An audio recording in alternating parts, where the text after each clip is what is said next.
Hello friends, मैं आप सब लोगों का अपने इस एजुकेशनल चैनल पे हार्दिक स्वागत करता हूं। फ्रेंड्स, आज के इस वीडियो में हम लोग बात करने वाले हैं कि बीपीएससी वास्तव में है क्या। बीपीएससी एग्ज़ाम अगर कोई देता है तो वो कौन कौन से पोस्ट पर सिलेक्ट हो सकता है। साथ ही साथ इसमें एग्ज़ाम देने के लिए जो योग्यताएं हैं, साथ जैसे बात की जाए उम्र सीमा क्या होनी चाहिए, आपका जो है एजुकेशनल क्वालिफिकेशन क्या होना चाहिए, आप बिहार के या अन्य राज्य के लोग क्या इस एग्ज़ाम को दे सकते हैं। इस तरीके की बातों को हम लोग डिटेल से देखने वाले हैं। साथ ही साथ मैं आप लोगों को बताने वाला हूँ कि इस एग्ज़ाम का सिलेबस क्या होता है, इसका एग्ज़ाम पैटर्न क्या होता है, कितने नंबर लाने के बाद आपका जो है आप कितने नंबर का ये एग्ज़ाम होता है और कितने नंबर लाने के बाद आपका बीपीएससी एग्ज़ाम क्वालिफाई समझा जाएगा। साथ ही साथ अगर आपका सिलेक्शन हो जाता है तो आपको कितनी सैलरी दी जाएगी। साथ ही साथ हम लोग देखने वाले हैं कि विभिन्न प्रकार के जो पोस्ट हैं, उन सभी पोस्ट के लिए कितनी न्यूनतम उम्र सीमा रखी गई है।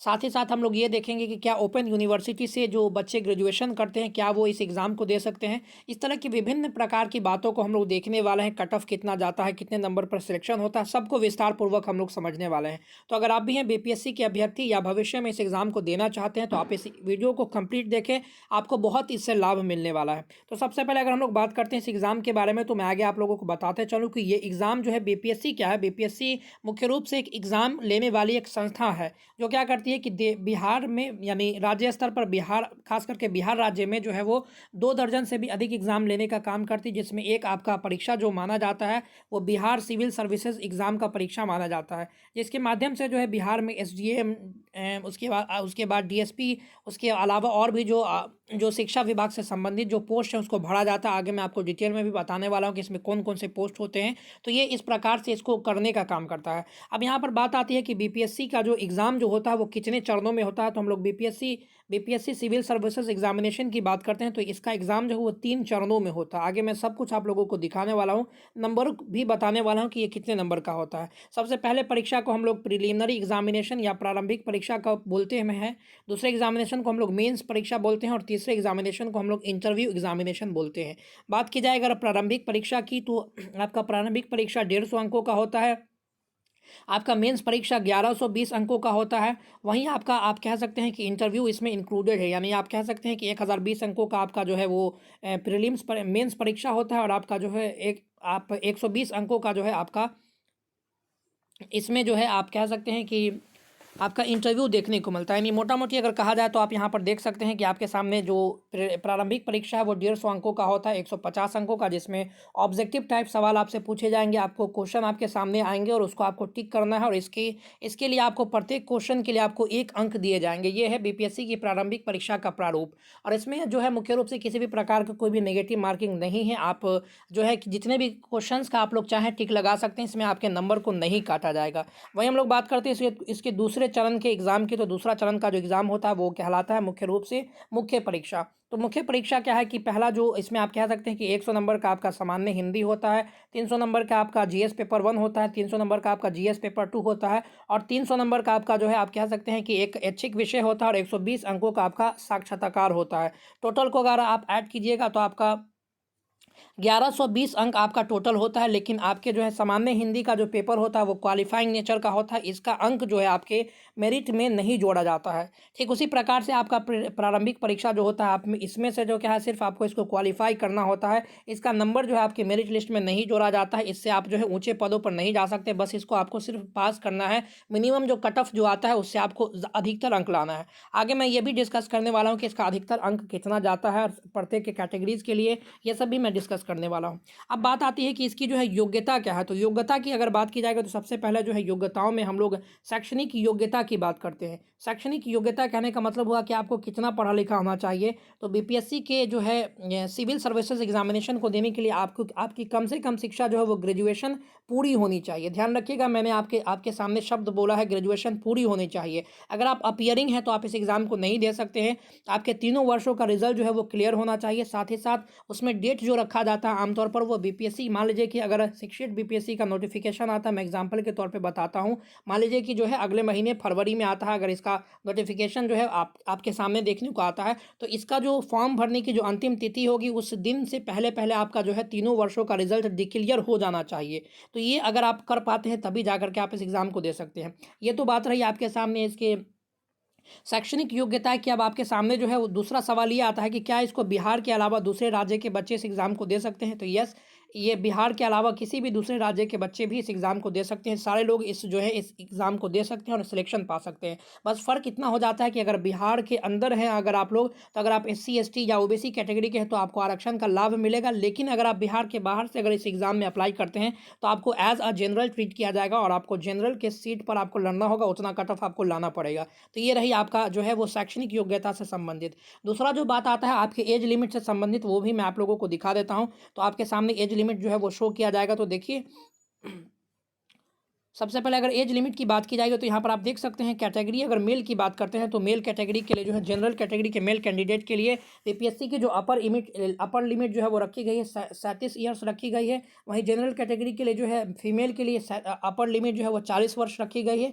एसबीसी ओबीसी मेल फीमेल के लिए 40 वर्ष रखे गए हैं।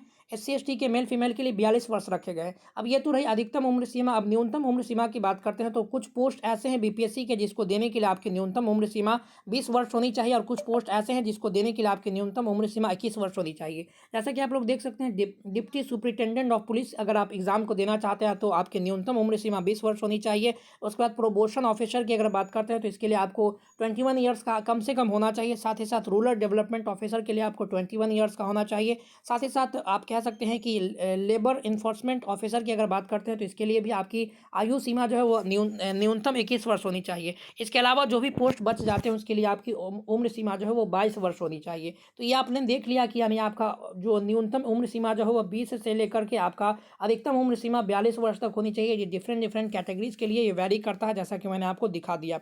अब हम लोग यहाँ पर बात करते हैं अब यहाँ पर हम लोग बात करते हैं फिजिकल फिटनेस के बारे में। फिजिकल फिटनेस के बारे में बताने से पहले मैं आप लोगों को एक चीज़ क्लियर कर दूं कि बीपीएससी के सभी एग्जाम के लिए फिजिकल फिटनेस अनिवार्य नहीं होता। अगर आप बीपीएससी के बिहार पुलिस डिपार्टमेंट में जाना चाहते हैं, अगर आप डीएसपी बनना चाहते हैं या इसी तरीके से किसी डिपार्टमेंट में जाना चाहते हैं जो कि पुलिस विभाग से जुड़ा हुआ है, तो उसके लिए आपको मिनिमम जो है वो फिजिकल फिटनेस दिखाना होगा, जिसमें आप कह सकते हैं कि हाइट के लिए आपको, अगर कोई एससी या एसटी का कैंडिडेट है तो वो मेल कैंडिडेट है तो उसके लिए जो है आप कह सकते हैं कि 5 फीट और 3 इंच जो है वो होना चाहिए उसकी ऊंचाई। बात करते हैं 4 जनरल कैटेगरी के लिए, तो मेल कैंडिडेट के लिए 5 फीट और 5 इंचेस जो है वो उसकी हाइट होनी चाहिए। वहीं वुमेन कैंडिडेट की अगर बात करते हैं तो 5 फीट और 2 इंचेस जो है वो होनी चाहिए इनकी हाइट वुमेन कैंडिडेट के लिए, चाहे वो किसी भी कैटेगरी से बिलोंग करती हैं।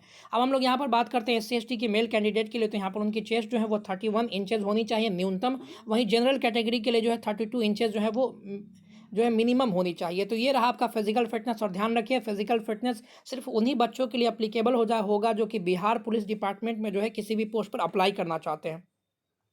उसके बाद हम लोग बात करते हैं, इसके बाद जो सबसे जो इम्पोर्टेंट चीज़ आ जाता है कि यहाँ पर जो है इसके सिलेक्शन के लिए यानी इसमें कितना जो है न्यूनतम अंक हमको लाना पड़ेगा। तो सबसे पहले न्यूनतम अंक की बात करते हैं तो आपके सामने मैं सिक्स बीपीएससी का जो प्रीलिम्स एग्जामिनेशन जो हुआ है उसके लिए जो डिफरेंट कैटेगरीज के लिए जो कट ऑफ गया है उसको मैं लेकर के आपके सामने आ चुका हूँ। इससे कुछ आइडिया आप लोगों को हो जाएगा। तो देख सकते हैं अनरिजर्व कैटेगरी के लिए जो है अनरिजर्व कैटेगरी के लिए 108 अंक जो है यहाँ पर जा चुके हैं। वहीं साथ ही साथ बात करते हैं अनरिजर्व फीमेल के लिए 100 अंक यहाँ पर देख सकते हैं। वहीं ईडब्ल्यूएस की बात करते हैं तो 103, ईडब्ल्यूएस फीमेल के लिए 95, एससी के लिए 95, एससी फीमेल के लिए 84, बीसी के लिए 104, बीसी फीमेल के लिए 97, ईबीसी के लिए 102, ईबीसी फीमेल के लिए आप देख सकते हैं कि आपके सामने 93। डिसेबल्ड की अगर हम लोग बात करते हैं ओएच तो इसके लिए 95 जो है वो मार्क्स यहाँ पर देखने को मिलता है। इन शॉर्ट में आप लोगों को बता दूं कि अगर आप जनरल कैटेगरी के कैंडिडेट हैं और बीपीएससी एग्जाम देना चाहते हैं तो आप जो है 120 प्लस अंक जो है अपने दिमाग में टारगेट लेकर के चले। अगर आप इतना से ज़्यादा स्कोर कर पाते हैं तो निश्चित ही आपका जो है वो बीपीएससी के प्रीलिम्स एग्जामिनेशन को आप लोग क्रैक कर सकते हैं। अब ध्यान रखिएगा कि ये कट ऑफ जो होता है वो कई चीज़ों पर निर्भर करता है। ये वैरी भी कर सकता है और बहुत अधिक बढ़ भी सकता है और बहुत अधिक घट भी सकता है। ये नंबर ऑफ वैकेंसी साथ ही साथ किस तरीके का क्वेश्चन पूछा जा रहा है उस पर भी निर्भर करता है। तो सिंपल सा आप अगर जनरल कैटेगरी के हैं तो सिंपल आप सोच के समझ के चलिए कि आपको 120 प्लस जो है अंक स्कोर करना है, तब जाकर के आप इसमें जो है अपना सिलेक्शन पा सकते हैं। तो ये तो रहा आपके सामने प्रीलिम्स एग्जामिनेशन का कट ऑफ। वहीं अगर मेंस की अगर बात करते हैं तो मेंस का भी मैं आपको इन शॉर्ट बता दूं कि जैसा मैंने आपको बताया कि 1020 अंक जो है वो आपके कट ऑफ के निर्धारण में आप कह सकते हैं कि आपके जो मेरिट लिस्ट बनेगा उसमें जोड़ा जाएगा। तो इसमें से आपको जो है, अगर आप जनरल कैटेगरी के हैं तो आपको 750 से अधिक अंक अगर आप स्कोर करते हैं तो निश्चित आपका जो है बीपीएससी एग्जाम में सिलेक्शन हो जाएगा।